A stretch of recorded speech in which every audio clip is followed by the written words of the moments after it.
All right, so welcome back, everyone. So now we're going into lecture 6 of this course on exponential asymptotics for the physical sciences.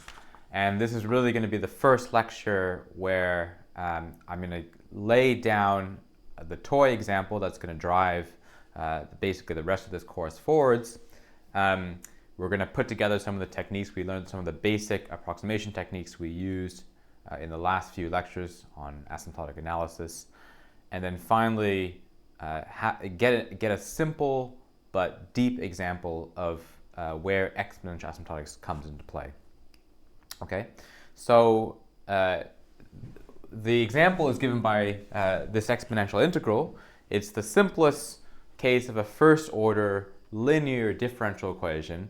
You really can solve it using what you learned in first year at university, but it's the following differential equation. So epsilon here is going to be our small parameter. We have dy dz. Y is a function of z. Plus y is equal to epsilon over z. Okay? And we need a boundary condition for this problem. So we're going to take the boundary condition that y tends to 0 as z tends to minus infinity. And for reasons that you're going to see in a minute, I'm going to require that z tends to minus infinity in the lower half complex plane. So let's take this to be minus b times I for b, some positive number. Okay? So this is really something that you can just directly write down. You can directly integrate this. You can ask the first year to do this. But we're going to pretend like we don't know how to do integrals for the moment, and we're just going to expand things as an asymptotic expansion. So let's put in the usual asymptotic expansion into this function. And so let y be y0 plus epsilon y1 plus so forth. And then that tells us that, well, y0 is 0 at that order, and then you have y1 is 1 over z. And all subsequent orders, you see, you have this typical pattern where to get the nth order approximation, you need to differentiate the n minus 1th approximation. So you have yn is equal to minus yn is minus 1 prime for n greater than 2, I guess. Yeah, 2, or 1 really. And then I just have to differentiate this. I get a minus 1 over z squared, and then I have a negative in front. So y2 is going to be 1 over z squared. y3 will be 2 times the derivative of the previous, and so forth and so on. So you can see that yn is n minus 1 factorial over z to the n. Okay. If you like, just using the properties of the gamma function and the factorial function, you can write this as the gamma function of n over z to the n. Okay. So just in terms of this simple exercise, you're seeing some of these crucial properties about divergent series. You're seeing that because there's a singularity here at z is equal to 0, every order you're essentially having to differentiate the previous term. The singularity gets worse and worse, and worse still, each time you differentiate, the power of the singularity comes down, and you end up with this factorial function. So this is an asymptotic expansion in the limit that epsilon is small. Write that here on the left. So epsilon greater than 0, and epsilon is much less than 1.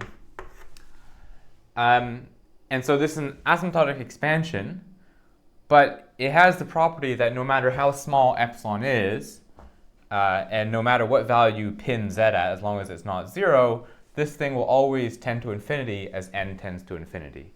So the series diverges, and it doesn't make sense in the usual way. And we talked about the interpretation of divergent series. Okay, so that's all fine and good. What we want to do now is we want to do a little experiment. We want to solve this differential equation just numerically, pretend that we can't actually solve it analytically, put in a small value of epsilon, and just see what happens to the numerical solution. See how well the numerical solution matches the asymptotic solution. So that's what we're going to do. So we can just write down a very simple code. Here's a little code in Python. This code just sets the value of epsilon to be 0.3. You can see it defines the differential equation. So this is epsilon over z minus y over epsilon, gives you the derivative.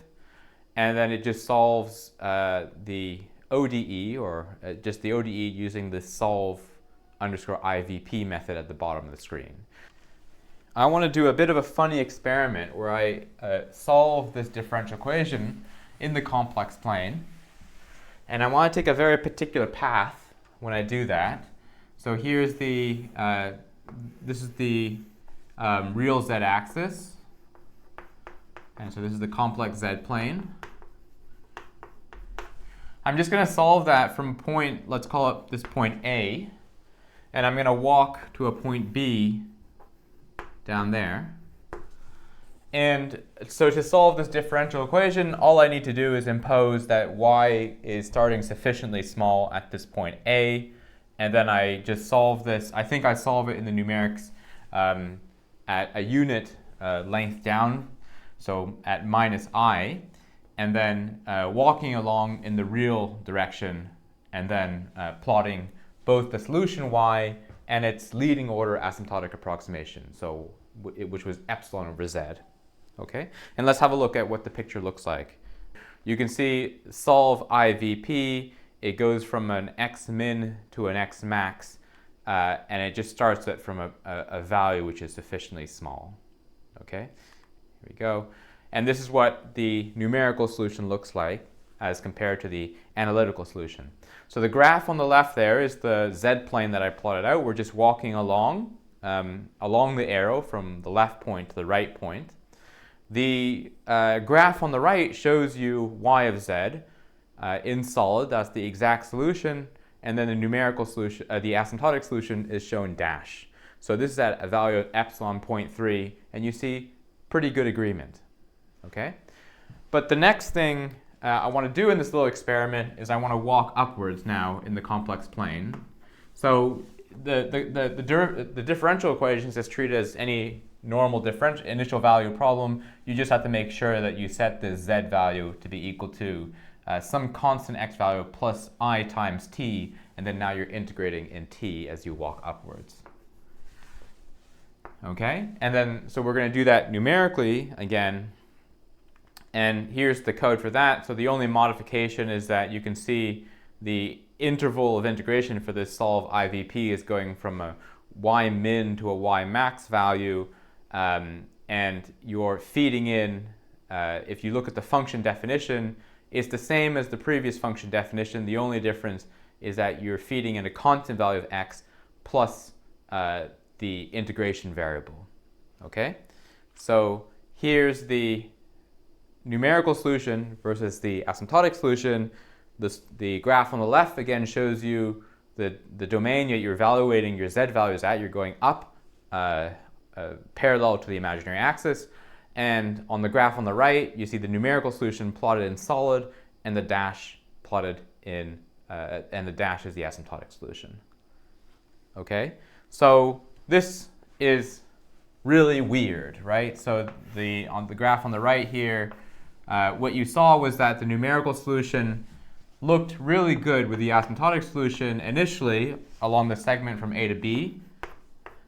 So here we're plotting essentially just an arc length along the curve, and then you're plotting, I think, the real part of the solution because you're plotting this in the complex plane. There's both a real and imaginary part.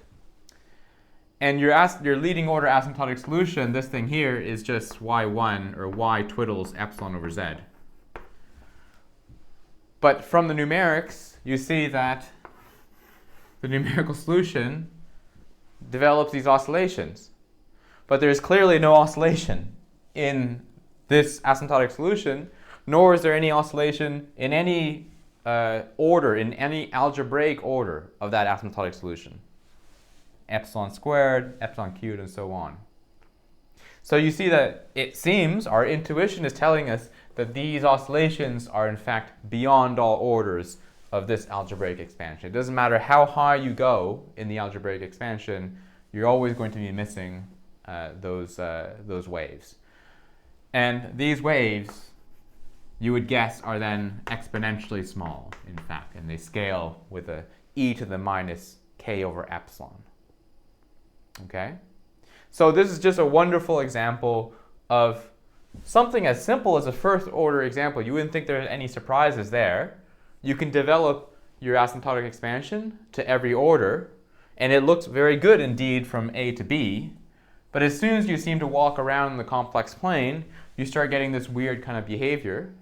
This behavior, you could do your numerical experiment and check, calculate the magnitude of these things, and maybe plot a graph of them versus epsilon and check what their order is, and you would have found out that it's exponentially small. It's also a demonstration about the fact that exponential smallness is not actually negligible, right?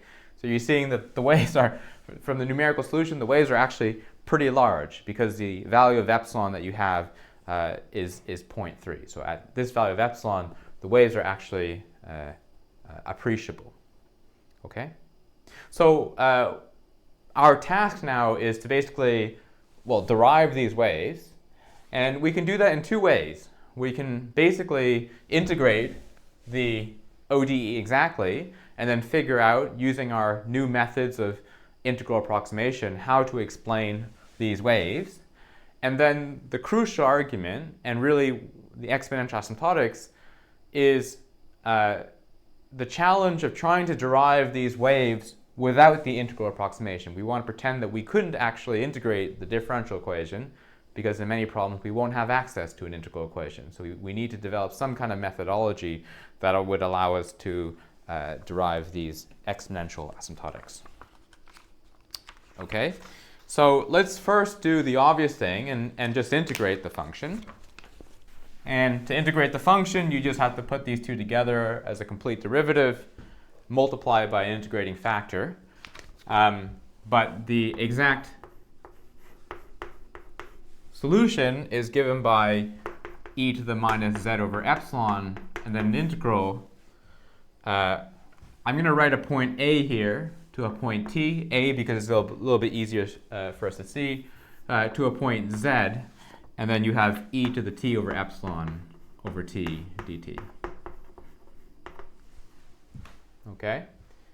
Now this point A, you're going to want to take it to minus infinity, and so then you can impose that y is 0 to satisfy the boundary condition. But conceptually, for now, it's a little bit easier for me to explain things in terms of this A.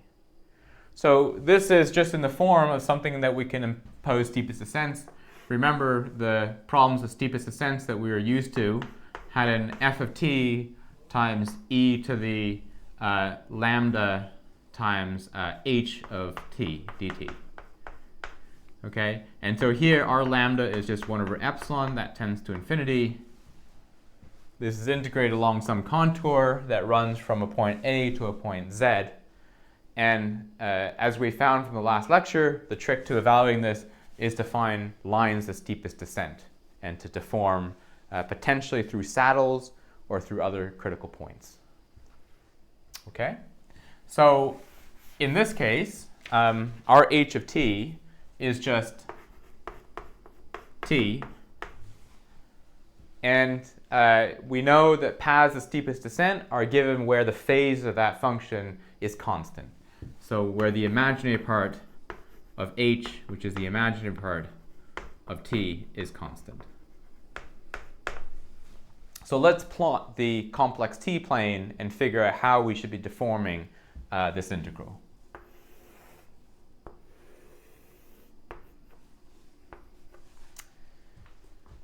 Actually, before we do that, before we do steepest descents on the problem, let's do the naive thing. Suppose we didn't want to use this technology of steepest descents. Let's just do integration by parts on this function. So if I do integration by parts on this function, I can develop the following expansion. So this is e to the minus z over epsilon. And if I do one integration by parts, I'm going to have an epsilon e to the t over epsilon over t, evaluated from a to z, and then plus epsilon times an integral from a to z of e to the t over epsilon over t squared dt. And then you just keep on applying integration by parts in such a fashion that you're differentiating the 1 over t squared factor. It becomes a 1 over t cubed factor, and so forth and so on. You get a series in those powers of 1 over t. Okay? And so now you get to put in the endpoint values. This first term gets you an epsilon e to the z over epsilon over z. And then if you take this point a to minus infinity, it's effectively going to disappear. You're going to get a 0 contribution from that. So when you expand it out with this e in front at leading order, you're just going to have an epsilon over z, and then you'll have the next term to do.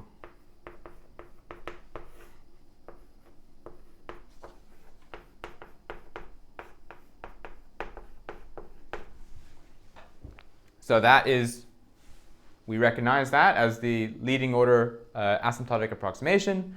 And you can see that if you continue to crank the handle, you're just going to derive the usual asymptotic approximation that you derived a lot easier by direct solution of the differential equation.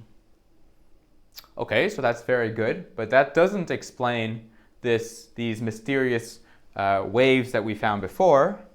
And so for that, we need to do the steepest descent interpretation. Okay, so let me erase that. And then let me draw now the t-plane for you. And let's just try to understand how you should have done the integration in the t-plane.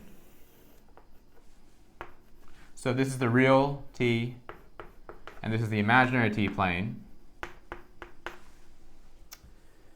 And you're essentially integrating from a point A to a point Z.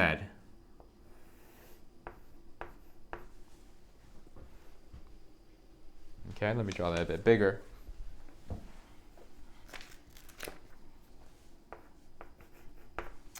Now, what you have recognized is that the path of steepest descent is basically just parallel. They're constant imaginary part of t. The other thing you'll recognize is that if epsilon is a very small number, then this integrand is potentially exponentially large, right? Because it depends on what the real part of t is. In other words, the integration surface, if I imagine the magnitude of the integrand, is such that its highest on the right here, where the real part of t is large, is exponentially larger on the right here when epsilon is small, and it just goes downhill on the left. So the surface has valleys on the left side here. So the idea is that by Cauchy's theorem, you need to integrate from t is equal to a to t is equal to z, and you're just going to deform it along paths of steepest descent. So the path of steepest descent from a is going to go directly down to minus infinity. It's going to swing around, and then it's going to go to z here. And it connects from one level to the next where this integral is 0, so it doesn't really matter. There's no contribution from this end here, right? So this is the deformation of the path for the original contour of integration. And essentially, steepest descent would tell you that the dominant contribution to the integral, when integrated between a to z, is due to the endpoints from a and from z.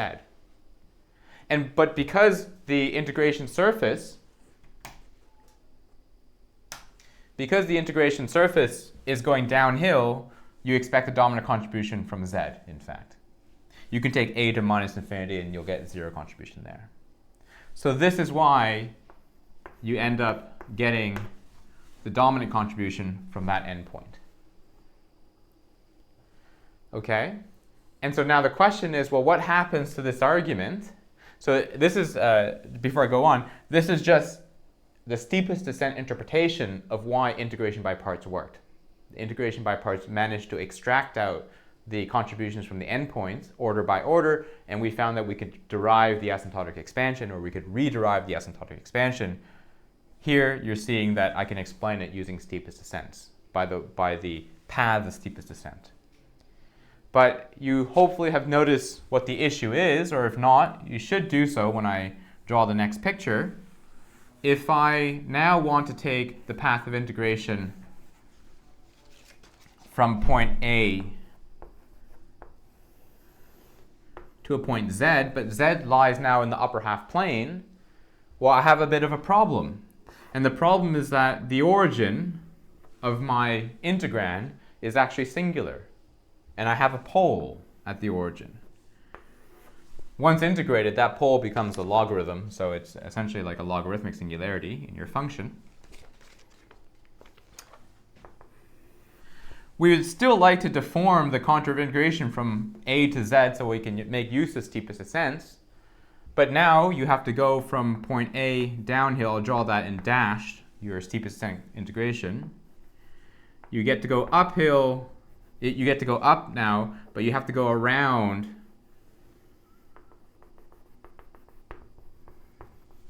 the singularity to get to a point Z. So once you finish your steepest ascent integration, it's like pulling your finger downhill to the valley at minus infinity here. You have dominant contributions from the point A, which will disappear when you take A to minus infinity. You have dominant contribution from Z, which is giving you the usual asymptotic approximation, but now you have a residue contribution from the origin, right? And that's where these waves are coming from. They're coming from the required deformation around that residue. So if I were now to develop the steepest ascent argument, I just have to add up the contributions from each of these key points. The first contribution coming from the Z endpoint will just derive for me the usual asymptotic approximation, as we know. But now I have a contour integral around Z is equal to 0, or T is equal to 0 rather, of e to the t over epsilon over t dt. And everything here is multiplied by e to the minus z over epsilon, just from there.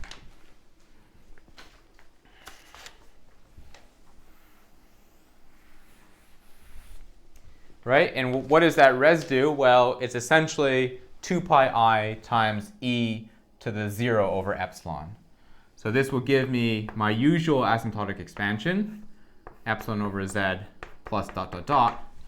But the contribution here is going to be 2 pi I e to the 0 over epsilon, which is just a 1, e to the minus z over epsilon. And there it is. There's our missing wave. Right? So the point here, okay, obviously this is very cool, but the point that we're concerned about is how could you have known that this was going to happen if all you had known was a differential equation? That's the mystery. It's obvious, or it should now be obvious if you saw the integral and you see, okay, there's something going on with this t is equal to 0 point, and I need to potentially account for that with this residue. But given any general differential equation, maybe even a nonlinear differential equation that you don't have an integral approximation to, or maybe a system of differential equations, or maybe a PDE, you might be quite concerned that something like this is going to happen and how you would have predicted it in the first place. So what we're interested in now is, what we're going to be interested in a minute is how we can derive that using just the differential equation itself. Okay? Now, before we go on to that, I want to clarify some of the key terminology. Okay? So this was the t-plane, and I want to plot the z-plane because there's an important lesson that we might learn just from looking at the asymptotic expansion when evaluated in the z-plane. So our z-plane looks like this. Looks very similar to the t-plane, in fact. We found that when evaluated in the z-plane, if I were to evaluate at the solution of this differential equation at a point in the lower half plane, then in this lower half plane, I know my solution is asymptotic to epsilon over z plus epsilon squared over z squared plus dot dot dot. I've got the full asymptotic expansion, this full algebraic expansion, which I'm assuming is valid when you're evaluating z in the lower half plane. And the numerics said that we can trust that as well, right? I mean, it seemed to match quite well when we were evaluating the numerical solution of this differential equation in the lower half plane. But I know that if I take this asymptotic solution and then I move it, or I analytically continue it in the complex plane to the upper half plane, and in particular, if I cross this line here, then not only do I have this expansion,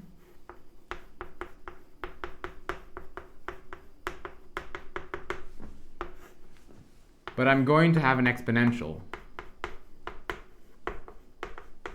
2 pi I e to the minus z over epsilon. Okay? So this has a name. This phenomena has a name, and it's called the Stokes phenomena.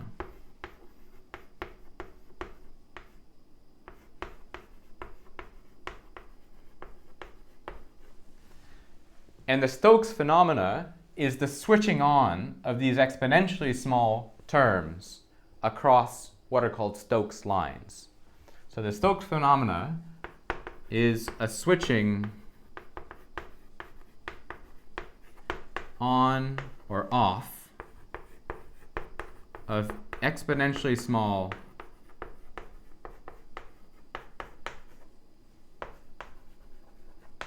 terms across Stokes lines.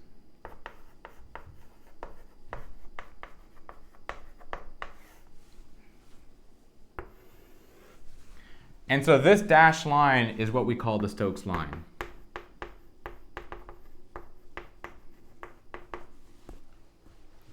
Okay?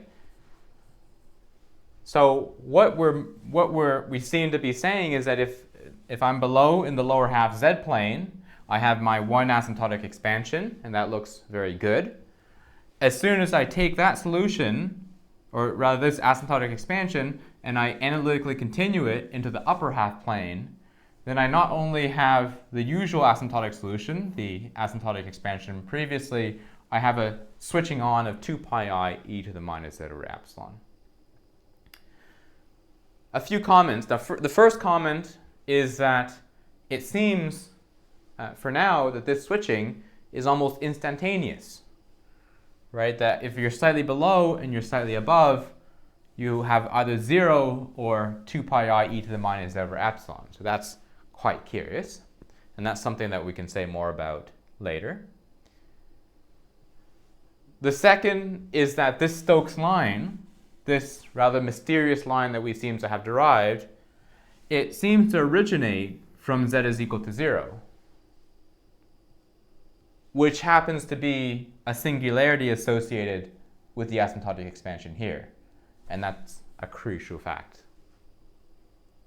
Notice that if I take my asymptotic expansion and I move behind like this, then that's not a problem, right? It's not a problem if you have to go back to the way you did steepest ascent and you realize moving in that direction is not a problem. It's only when I move over on the right here, because that's when I need to include the residue in my calculation. The other thing that you'll notice is that this thing, this exponential, when it's switched on across this Stokes line, it's exponentially small, right? Indeed, if the real part of z is greater than 0, then this term is smaller than every order of the algebraic expansion. But actually, if you were to continue walking to get to the imaginary axis, and then if you were to further cross the imaginary axis, then this term becomes exponentially large, right? So at the imaginary axis, this term is the same order as the algebraic terms. So it's a lesson that you can have these exponentials switching on in space. At the point of switching, they're exponentially small, but actually in another region of space, they become exponentially large. So again, trying to bang out that false intuition you might have that exponentially small things are not important.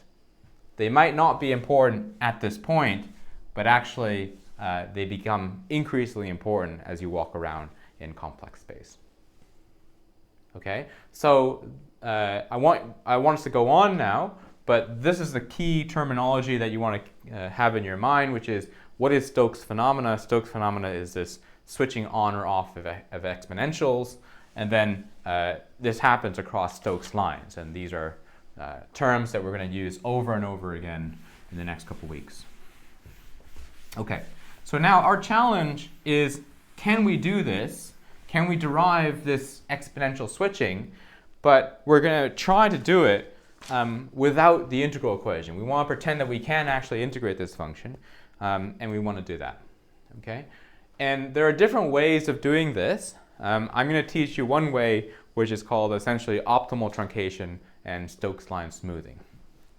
And the basic idea is that we want to, let's write down our asymptotic expansion. But we know that this asymptotic expansion diverges, so we want to stop it, right, at a truncation point, which let's call big N is our truncation point, and we want to develop an equation for the remainder. And hopefully, if we pick big N strategically, we can study the equation for the remainder and extract out these exponentially small terms. Okay? So if you put this, so let's put this into the differential equation. Okay? And well, what are you going to see? Well, first of all, you'll see the remainder terms. So the ODE now gives you epsilon times Rn prime. You have another Rn from this y. This term will just disappear because it's being balanced by the leading order approximation. And you're going to be left with a remnant term because essentially you truncate it. Okay? And so the remnant term you're left with when moved to the right-hand side is essentially epsilon to the n times yn minus 1 prime. And you know just by equating things at order epsilon to the n that this is just equal to epsilon to the n times yn, because you have that relationship between the n minus 1th equation and the nth equation. Okay, so this is just a linear equation. I'll call that L of Rn is equal to the epsilon to the n times yn. Well, what does this tell you? It tells you that the remainder here is being driven by the divergence, because you know that this thing is eventually going to diverge if n goes to infinity. So sometimes when people do these exponential asymptotics, they say things like, oh, you're decoding the divergence, right? You're essentially, you're not throwing away information about how the asymptotic expansion diverges. You like to use that divergence to tell you something about the remainder. Now, in this particular problem, we know exactly what theynth term is, right? And we know that it's basically epsilon to the n times the gamma function of n over z to the n as n goes to infinity. Okay. Now, this problem is simple enough that this is actually equality. We could derive, we earlier derived every term. For other problems, you won't be able to do that. For virtually all other problems, you won't be able to derive the exact form of yn. But notice here that because you're interested in the limit that big N goes to infinity, you only need to estimate what the divergence is like. And that's going to be a key trick that we're going to use for more complicated problems. Okay. Now, let me say something about the connection between big N and epsilon. It's a bit easier if I just draw a picture for you. So you'll remember that the graph, the usual graph looks like this.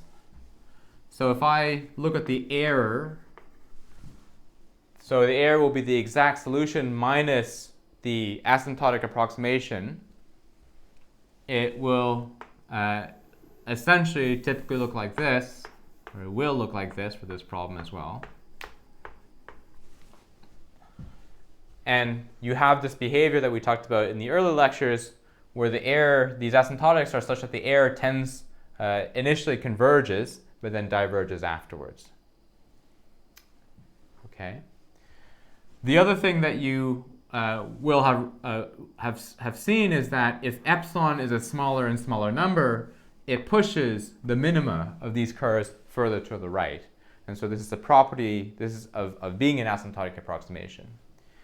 In other words, the smaller epsilon is, the further n should be truncated if you're interested in truncating where the error is the smallest.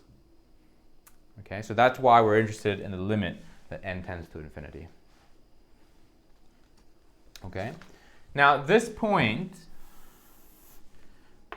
here is called the optimal truncation point.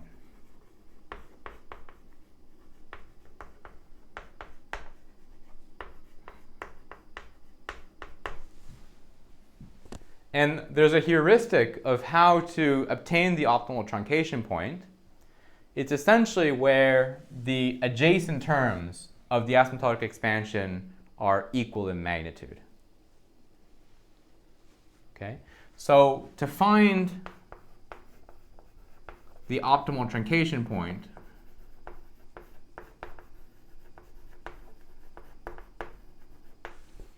you want to just take the magnitude of adjacent terms. So you'd have epsilon to the n times gamma function of n over z to the n over epsilon to the n minus 1 times gamma function of n minus 1 over z to the n.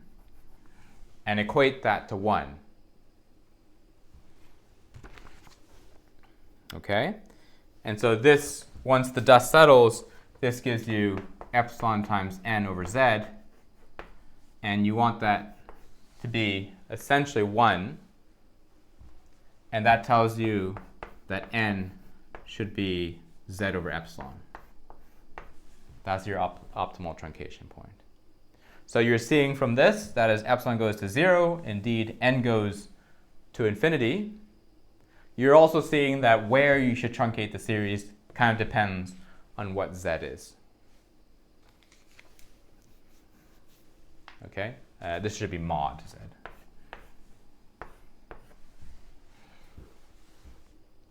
Okay, so the plan is as follows. We want to take this equation for Rn. We want to take big N to follow that relationship so that we're truncating it at this optimal truncation point.